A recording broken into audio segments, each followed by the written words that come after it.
1. The stage is set similar to the ancient Greeks in the design of the theater. The theatron remains the same today. The orchestra of ancient Greeks is the current stage, and the skene is now the choir. The musicians were located in what would have been a parados in the Greek times. Although I only should focus on one, I found several to be of interest. Greek times would have been in daylight. Today's show, the spotlight, was an important component of the play as it highlighted singers or actors and drew your attention to them, a feature not available 2,500 years ago. Today's performers all had microphones on, which would have been unnecessary in the ancient Greek times due to the architecture of the theaters. These changes were made as a direct result of the physical location of the play, as well as the natural acoustical limitations of today's buildings. 2.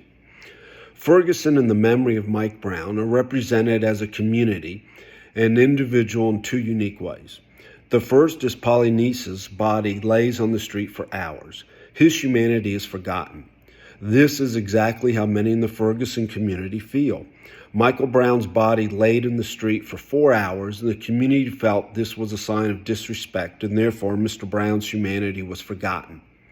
The second way Ferguson is included, expressed, and represented is when Brian Dories says, "Humans do not have the right to take human life. Regardless of what someone has done, we don't have the right to desecrate the body."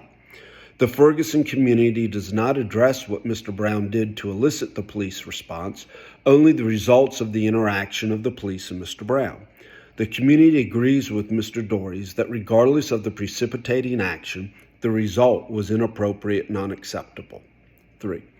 Although I recall hearing the names Ferguson and Michael Brown, I did not know the story.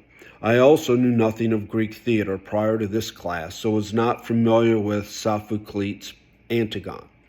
Having researched both, I now understand the connection.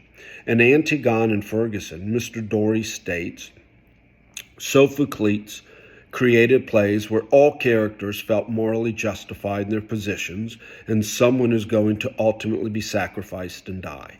This sentence seems to be the ultimate link between Sophocles' play and Antigone and Ferguson. 4. In Antigone and Ferguson, Antigone commits a crime knowing the consequences for committing such a crime is death.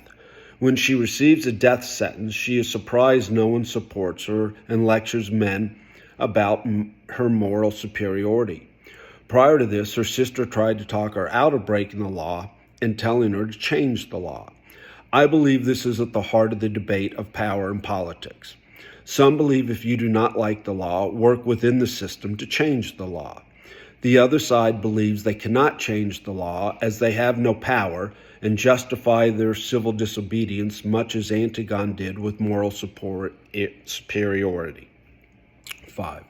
The chorus in Antigone and Ferguson was important to the storytelling. It functions as a unit, as an actor in several ways. First, as a unit, they participate in the storytelling by each individual reacting to the actor's words. They would make facial or body gestures to agree, disagree, or be surprised and shocked. They also made vocal comments to express their opinions. An example is the chorus's reaction to Creon's speech.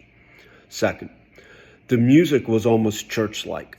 The physical component of participation, along with the vocals, was very impactful. When the soloist sings, "I'm tired," her animations and emotions speak volumes of her thoughts, of her frustration with the number of black and brown bodies dying at the hands of those who are supposed to protect them, much as Antigone felt about the burial of her brother. Questions. 1. When an event occurs that you feel is unjustified, do you believe it is appropriate to react immediately before all the facts of the event are uncovered? 2. If you commit a crime, should you be held accountable for your actions, or do you feel moral justification is an appropriate defense? If you do feel moral justification is a defense, how do you feel this would affect the justice system?